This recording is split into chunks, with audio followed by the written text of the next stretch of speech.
Video में हम class 12 के फिजिक्स के चैप्टर मूविंग चार्ज और मैग्नेटिज्म को कवर कर रहे हैं। तो देखिए आज का जो टॉपिक है वो है आपका लॉरेंस फोर्स क्या होता है। उसके बाद हम बात करेंगे force on current carrying wire place in a magnetic field, और उसके बाद कुछ और इम्पॉर्टेंट टॉपिक को डिस्कस करेंगे। तो चलिए शुरुआत करते हैं। तो अपने पिछले वीडियो में आपको क्या क्या बता दिया था।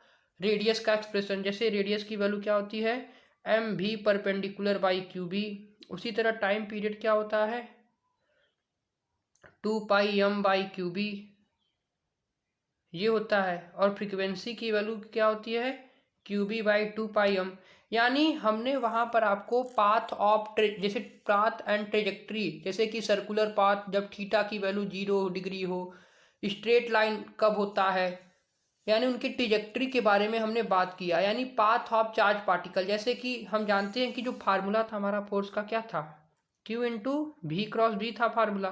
तो हमने इसी फार्मूले का इस्तेमाल कर कर वहाँ पर हमने अलग अलग ट्रेजेक्ट्री देखी। जैसे कि जब थीटा की एंगल 0 था तो वहाँ पर स्ट्रेट लाइन का मोशन कर रहा था, 90 था तो सर्कुलर मोशन, और सर्कुलर मोशन जब कर रहा था तो वहाँ पर रेडियस की वैल्यू आती है आर। रेडियस का एक्सप्रेशन क्या होता है, जैसे रेडियस हो गया 2πm/क्यूबी, उसी तरह टाइम पीरियड होता है, जैसे रेडियस क्या हो गया mv/क्यूबी, mv perpendicular by P, mv perpendicular by QB. उसी तरह टाइम पीरियड क्या होता है 2πm/क्यूबी, और फ्रीक्वेंसी होता है QB/2πm। तो इन सभी का हमने डेरिवेशन भी सीखा और कैसे आता है। उसके बाद मैंने इनका ट्रेजेक्ट्री भी बताया कि अगर थीटा की वैल्यू 0 डिग्री होती है तो वहाँ पर स्ट्रेट लाइन में पाथ होता है इनका, वहीं अगर 90 डिग्री होता है तो सर्कुलर पाथ, और किसी एनी एंगल अगर कोई जैसे कोई 60 डिग्री 30 डिग्री हो गया तो हेलिकल पाथ होता है। तो ये बात हमने चर्चा कर दिया है। तो चलिए बात कर लेते हैं लॉरेंस फोर्स। देखिए लॉरेंस फोर्स क्या होता है, अब इसकी बात करते हैं। तो लॉरेंस फोर्स क्या होता है, ये combination of electric force and magnetic force होता है। अगर हम लॉरेंस फोर्स की बात करें तो लॉरेंस फोर्स क्या होता है, लॉरेंस फोर्स में कॉम्बिनेशन होता है इलेक्ट्रिक फील्ड यानी इलेक्ट्रिक फोर्स का और मैग्नेटिक फोर्स का। यानी अगर हम लॉरेंस फोर्स की बात करें तो लॉरेंस फोर्स क्या होता है, यानी यहाँ पर जो फोर्स आता है वो किसके किसके कारण आता है। तो एक आता है आपका, एक होता है इलेक्ट्रिक फोर्स, यानी एक आपका इलेक्ट्रिक फोर्स होता है, और एक आपका मैग्नेटिक फोर्स होता है, और एक आपका मैग्नेटिक फोर्स होता है। जैसे कि इलेक्ट्रिक फोर्स हो गया, कैसे कोई चार्ज पार्टिकल है वहाँ पर इलेक्ट्रिक फील्ड लग रहा है, तो मान लीजिए पॉजिटिव चार्ज पार्टिकल यहाँ पर इलेक्ट्रिक फील्ड लग रहा है तो वहाँ पर फोर्स क्या लगता है QE लगता है। उसी तरह इसको हमने मैग्नेटिक फील्ड में रख दिया, तो मैग्नेटिक फील्ड में अगर कोई चार्ज पार्टिकल मोशन करता है तो हम जानते हैं कि फोर्स लगता है ये वाला Q × V×V। तो हम इसको लिख सकते हैं QE + Q × V×V, यानी यही जो होता है फोर्स। यानी लॉरेंस फोर्स क्या होता है, जिसमें आपका इलेक्ट्रिक फोर्स भी हो और मैग्नेटिक फोर्स भी हो। अब यहाँ पर भी देखिए, यहाँ पर भी थीटा की जगह जैसे इसको अगर आगे तोड़ेंगे तो हो जाएगा V×V को आगे तोड़ेंगे तो QVB sin थीटा हो जाएगा। तो यहाँ पर भी अब क्या करेगा, जैसे थीटा की जगह 0 रख दिया, 180 डिग्री रख दिया, केस बनाना स्टार्ट कर देगा। तो हमने आपको लॉरेंस फोर्स का छोटा सा ही पार्ट बताया कि क्या होता है, यानी ऐसा फोर्स जिसमें इलेक्ट्रिक फोर्स भी हो और मैग्नेटिक फोर्स भी हो, यही है आपका लॉरेंस फोर्स। तो चलिए अब हम बात कर लेते हैं force on current carrying conductor place in a magnetic field. अब बात कर लेते हैं किसकी, force on A current carrying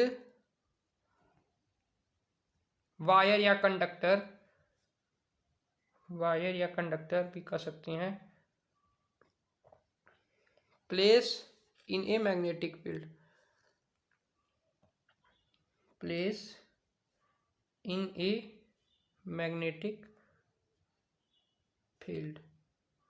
यानी देखिए ये क्या फोर्स है, जैसे कि आपका कोई मैग्नेटिक फील्ड है, इसमें अगर हमने क्या रखा, हमने एक क्या रखा करंट कैरिंग कंडक्टर रखा। यानी हमने इसमें एक करंट कैरिंग कंडक्टर रखा जिसमें करंट है, तो यहाँ पर क्या रखता है, यहाँ पर फोर्स लगता है, और उस फोर्स यहाँ पर क्या लगता है, फोर्स लगता है। तो उस फोर्स की वैल्यू क्या होती है, तो उस फोर्स की वैल्यू होती है I×L×B वेक्टर। क्या होती है, I×L×B वेक्टर। तो यही होता है force on current carrying conductor plate. अगर कोई करंट कैरिंग कंडक्टर है और उसको हमने मैग्नेटिक फील्ड में रखा है, तो वहां पर क्या लगता है, वहां पर आपका फोर्स लगता है। जैसे मान लीजिए करंट है, अब देखिए जैसे इसका हमको फोर्स निकालना है तो कैसे निकालेंगे।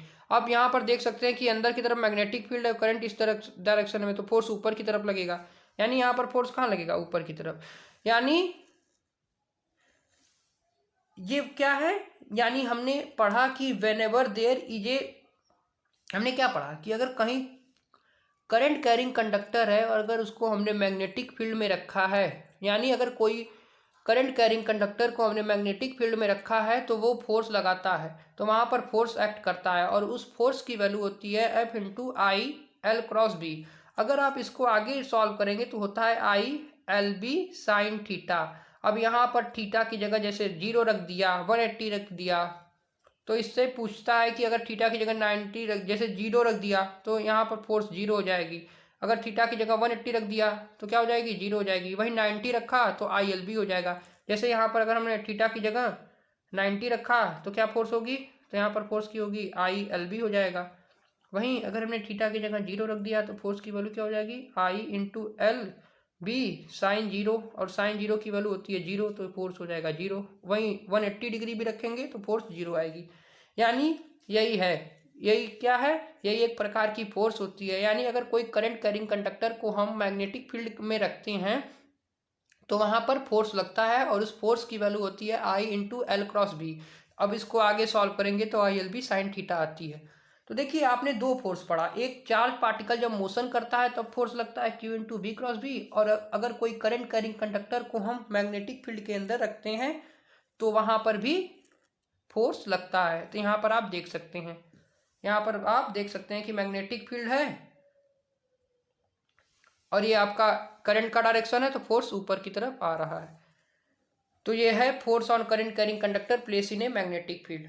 अब देखिए कभी कभी क्वेश्चन ये भी पूछ सकता है, जैसे कभी कभी क्वेश्चन पूछ सकता है कि अगर कोई आपके पास ये आपका जैसे मैग्नेटिक फील्ड, अंदर की तरफ मैग्नेटिक फील्ड है, जैसे मान लीजिए कभी क्वेश्चन देखिए इस प्रकार से भी क्वेश्चन आते हैं।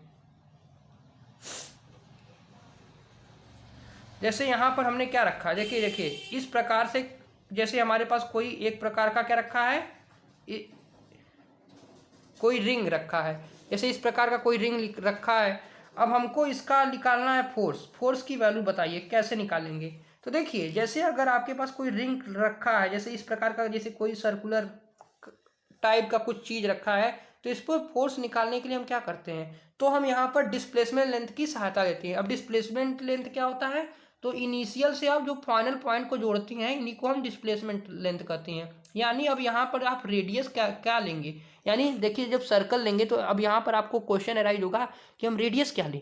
तो रेडियस लेने के लिए हम क्या लेते हैं, हम यहाँ पर डिस्प्लेसमेंट लेंथ की सहायता लेते हैं। जैसे सेमी सर्कुलर है, शेप सेमी सर्कुलर है। अब जैसे मान लीजिए कि यहाँ से यहाँ तक का रेडियस आर है, तो हम जानते हैं कि एक प्रकार का क्या हो गया, डायमीटर बन गया। तो डायमीटर का रेडियस क्या होता है, डायमीटर हो जाएगा, तो डायमीटर का वैल्यू होता है 2r। तो अगर आपको यहाँ पर फोर्स लगाना है तो देखिए अंदर की तरफ मैग्नेटिक फील्ड है, करंट का डायरेक्शन इस साइड में है, या इसको निकालना चाहें तो आप एफ बी आई यानी फ्लेमिंग लेफ्ट हैंड रूल से भी निकाल सकते हैं। जैसे कि F B I, F B अंदर की तरफ है, करंट इस तरफ से, तो फोर्स कहाँ लगेगा, देखिए यही है आपका फोर्स का डायरेक्शन, ऊपर की तरफ फोर्स आएगा। यानी फ्लेमिंग लेफ्ट हैंड रूल से भी आप डायरेक्शन को कैलकुलेट कर सकते हैं। यानी ये हो गया एफ, ये हो गया बी, और ये हो गया आई।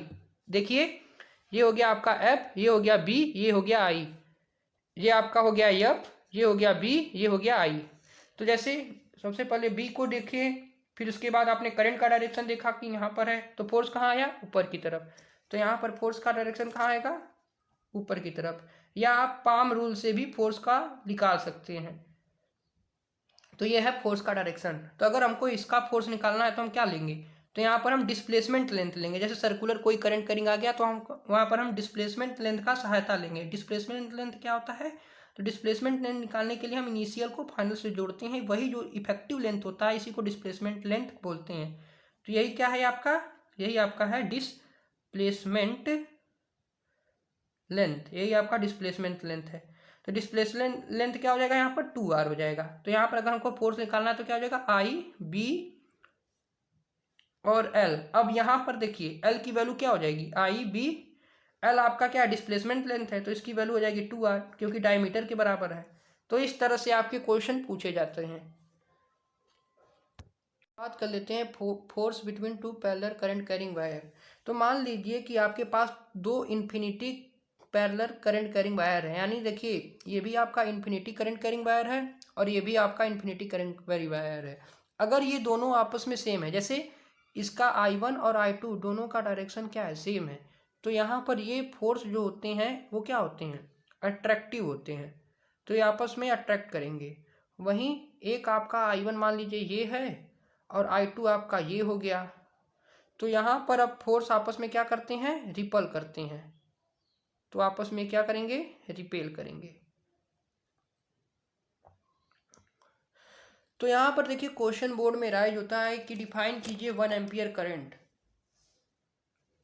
यानी अगर आपको कहीं देखिए जैसे आपके पास एक इन्फिनिटी करंट कैरिंग वायर है, तो यहाँ पर जो वैल्यू आती है फोर्स पर यूनिट लेंथ की वैल्यू पूछता है कि फोर्स पर यूनिट लेंथ की वैल्यू क्या होती है। तो देखिए जो जैसे एक I1 एक I2 है, तो हम जानते हैं कि अगर ये करंट कैरिंग वायर है तो अगर हम राइट हैंड पाम लगाएं इस्तेमाल तो मैग्नेटिक फील्ड कहाँ होगी अंदर की तरफ होगी, तो इसमें मैग्नेटिक फील्ड अंदर की तरफ होगी, यानी यहाँ पर मैग्नेटिक फील्ड अंदर की तरफ होगी। वहीं अगर I1 I2 पर फोर्स लगाता है, अगर पूछे कि डायरेक्शन कहाँ होगा तो आप वो कह रहे हैं कि अंदर की तरफ होगी, तो सही बात है कि I1 इस डायरेक्शन में जा रहा है तो मैग्नेटिक फील्ड अगर I2 पे लगा रहा है तो फोर्स होगी अंदर की तरफ, यानी मैग्नेटिक फील्ड अंदर की तरफ होगी। वहीं अगर मैं I2 और I1 के बारे में पूछूं, यानी अगर I2 से I1 की तरफ अगर मैग्नेटिक फील्ड का डायरेक्शन पूछूं तो क्या होगा, तो वहाँ से आप देख सकते हैं कि I2 इस तरह है और I1 इस तरफ है, तो इस पर मैग्नेटिक फोर्स कहाँ लगेगा मैग्नेटिक फील्ड का डायरेक्शन कहाँ होगा तो इधर से होगा, यानी बाहर की तरफ, यानी इधर बाहर की तरफ मैग्नेटिक फील्ड होगा। यानी अगर I1 I2 पर अगर हम I1 से I2 पर जाएं तो मैग्नेटिक फील्ड का डायरेक्शन कहाँ है मैग्नेटिक फील्ड का डायरेक्शन अंदर की तरफ है। वहीं I2 से I1 की तरफ आया तो मैग्नेटिक फील्ड का डायरेक्शन बाहर की तरफ है। तो देखिए यहाँ पर क्वेश्चन आता है कि जैसे मान लीजिए कि ये डिस्टेंस आपका क्या है, ये डिस्टेंस आपका d है, तो यहाँ पर क्वेश्चन आता है कि फोर्स पर यूनिट लेंथ की वैल्यू क्या होती है। तो देखिए फोर्स पर यूनिट लेंथ की वैल्यू यहाँ पर होती है क्या होती है μ0/4 टू I1 I2 बटे डी, जैसे हमने डिस्टेंस डी माना तो यही इसकी वैल्यू आती है μ0/4 टू I1 I2 बटे डी। ये बात आप इसको नोट कर लीजिए। यानी अगर आपसे फोर्स पर यूनिट लेंथ की वैल्यू पूछता है, अगर दो अट्रैक्टिव जैसे I1 I2 क्या है एक प्रकार के अट्रैक्टिव वायर हैं, तो उसकी वैल्यू क्या होती है μ0/4 टू I1 I2 बटे डी। तो ये आप इसको नोट कर लीजिए। अब यहाँ पर बोर्ड में क्वेश्चन राइज होता है कि 1 एम्पियर करंट डिफाइन कीजिए। तो आप कह सकते हैं कि 1 एम्पियर करंट तब होगा जब I1 I2 की वैल्यू 1 हो। यानी बोर्ड में अगर क्वेश्चन आता है कि डिफाइन 1 एम्पियर करंट, तो आप बोल सकते हैं कि 1 एम्पियर करंट तब होगा जब I1 और I2 की वैल्यू 1 हो 1 एम्पियर हो, वहीं इनका डायमीटर की वैल्यू 1 मीटर हो और ये अट्रैक्टिव हो, तब आपका फोर्स पर यूनिट लेंथ की वैल्यू क्या होगी, यानी तभी आपका जो 1 एम्पियर करंट होगा डिफाइन होगा। यानी हम कह सकते हैं अगर बोर्ड में क्वेश्चन आता है डिफाइन 1 एम्पियर करंट और क्वेश्चन कह देता है force between two parallel current carrying wire current carrying infinity wire की सहायता से आप 1 एम्पियर करंट डिफाइन कीजिए, तो आप क्या कहेंगे, तो आप कहेंगे कि 1 ampere current is that current which when flow to two parallel infinity wire kept at 1 meter apart produce a force of attractive per unit length between them of 2 into 10 to the power 7 Newton पर metre. यानी अब board का question आता है यहाँ पर कि define 1 ampere current, तो आप क्या लिखेंगे with the help of force between two parallel current carrying wire. तो आप कैसे इसको डिफाइन करेंगे, तो इसको लिखेंगे कि 1 एम्पियर करंट जो होता है इज दैट करंट, वो विच यानी 1 एम्पियर करंट वो करंट होता है जब फ्लो करे इनटू पैरेलल, ये देखिए पैरेलल है, to parallel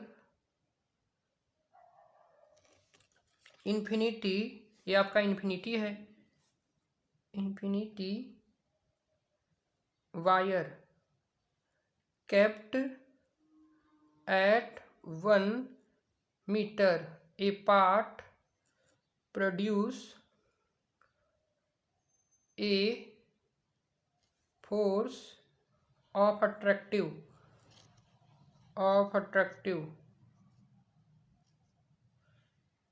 per unit length, यानी लेंथ की वैल्यू भी पर यूनिट लेंथ होना चाहिए, पर यूनिट लेंथ यानी इसकी वैल्यू। यानी अगर आपसे 1 एम्पियर करंट पूछता है तो आप यही डिफिनीशन लिख के आएंगे कि 1 एम्पियर करंट वो करंट होता है कि जब वो फ्लो करे किसी भी टू इन्फिनिटी पैरेलल वायर से, यहाँ पर 2 लिखना पड़ेगा, टू इन्फिनिटी पैरेलल वायर से, और उसका डिस्टेंस 1 मीटर हो और प्रोड्यूस करे फोर्स ऑफ अट्रैक्टिव। अब हमें अभी आपको बताया कि अगर ये पैरेलल होते हैं तो ये आपस में अट्रैक्टिव होते हैं, वहीं ये एंटी पैरेलल हैं तो रिपल करेंगे। अगर क्वेश्चन पूछता है कि 1 एम्पियर करंट डिफाइन कीजिए बोर्ड में, तो क्या लिखेंगे कि 1 एम्पियर करंट वो करंट होता है कि जब वो फ्लो करे टू पैरेलल इन्फिनिटी वायर से जो कि केप्ट हो 1 मीटर अपार्ट, प्रोड्यूस करे एक फोर्स ऑफ अट्रैक्टिव और पर यूनिट लेंथ हो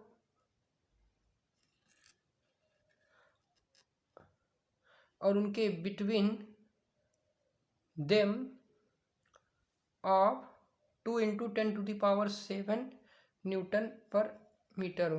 अब देखिए इसी की वैल्यू क्या होती है, इसी की वैल्यू होती है 2 × 10⁻⁷ न्यूटन पर मीटर। तो यही डिफिनीशन आप लिख कर आएंगे अगर बोर्ड में क्वेश्चन आता है। अब देखिए फोर्स पर यूनिट लेंथ की वैल्यू भी आप लर्न कर दीजिए, यानी फोर्स पर यूनिट लेंथ की वैल्यू पूछता है तो क्या होगा, μ02I1I2/4π×d, इसको आप लर्न करिए। फोर्स पर यूनिट लेंथ क्या होगा, μ02I1I2/4π/2I1I2/d, इसको आप लर्न कर लीजिए, क्या कर लीजिए, लर्न कर लीजिए। और यहाँ पर बोर्ड में क्वेश्चन कभी कभी देखिए बोर्ड का क्वेश्चन है कि डिफाइन 1 एम्पियर करंट, तो क्या करेंगे, 1 एम्पियर करंट वो करंट होता है कि जब फ्लो करे टू इन्फिनिटी पैरेलल वायर से और केप्ट हो 1 मीटर अपार्ट, तो प्रोड्यूस करता है फोर्स ऑफ अट्रैक्टिव। अभी हमने बताया कि अगर कोई पैरेलल वायर होते हैं तो अट्रैक्टिव फोर्स लगाते हैं और उनका लेंथ होना चाहिए और पर यूनिट लेंथ हो उनके बिटवीन देम 2 × 10⁻⁷ न्यूटन पर मीटर, इनकी वैल्यू होनी चाहिए, तभी ये 1 एम्पियर करंट यहाँ पर होगा। तो ये है 1 एम्पियर करंट का definition according to force between two parallel current carrying wire, infinity wire के कारण। बात कर लेते हैं torque on magnetic dipole in a magnetic field, यानी अगर कोई मैग्नेटिक डाइपोल को हम मैग्नेटिक फील्ड पर रखते हैं तो वहाँ पर टॉर्क लगता है। तो देखिए आपने इलेक्ट्रोस्टैटिक्स चैप्टर में पढ़ा था कि अगर कोई इलेक्ट्रिक डाइपोल को हम इलेक्ट्रिक फील्ड में रखते हैं तो वहाँ पर टॉर्क लगता था। उस टॉर्क की वैल्यू क्या थी, अगर हम इलेक्ट्रिक फील्ड में अगर हम क्या करें, इलेक्ट्रिक फील्ड में क्या रखें, इलेक्ट्रिक डाइपोल को रखें, तो वहाँ पर टॉर्क की वैल्यू क्या आई थी, P क्रॉस E, यानी P vector cross E vector. तो यहाँ पर अगर इसको आगे सॉल्व करना चाहे मैग्नीट्यूड बाई अगर टॉर्क की वैल्यू यहाँ पर पूछूँ तो होती थी क्या, PE साइन थीटा, जहाँ पर theta is the angle between P vector and E vector होता था। वहीं मैग्नेटिक फील्ड में बात करें तो मैग्नेटिक फील्ड में क्या होता है, अगर हम मैग्नेटिक फील्ड में बात करें तो यहाँ पर मैग्नेटिक डाइपोल होता है और मैग्नेटिक डाइपोल पर टॉर्क की वैल्यू क्या होती है, यानी अगर टॉर्क को हमने मैग्नेटिक फील्ड पर रखा तो वहाँ पर मैग्नेटिक, यानी टॉर्क को अगर मैग्नेटिक डाइपोल को हमने मैग्नेटिक फील्ड पर रखा तो वहाँ पर टॉर्क की वैल्यू क्या होती है, M क्रॉस B, जहाँ M क्या है, मैग्नेटिक डाइपोल है और B क्या है, मैग्नेटिक फील्ड है। अब इसको अगर आगे सिंप्लीफाई करते हैं तो यहाँ पर इसकी वैल्यू आ जाती है MB साइन थीटा। अब देखिए हम जानते हैं कि मैग्नेटिक डाइपोल होता है क्या, करंट इनटू एरिया वेक्टर, ये होता है। तो हम इसको लिख सकते हैं, अगर इसको आगे सिंप्लीफाई करना चाहें तो लिख सकते हैं क्या, I A B sine theta वहीं अगर हमने इनको नंबर ऑफ टर्म से मल्टीप्लाई कर दिया, यानी अगर आपके पास number of term, if number of term जो है वो कैपिटल एन है, तो क्या हो जाएगा टॉर्क की वैल्यू, तो वहाँ पर टॉर्क की वैल्यू आपकी हो जाती है NIAB साइन थीटा। वहीं अगर आपसे थीटा की वैल्यू पूछा कि थीटा कहाँ का एंगल है, तो theta is the angle between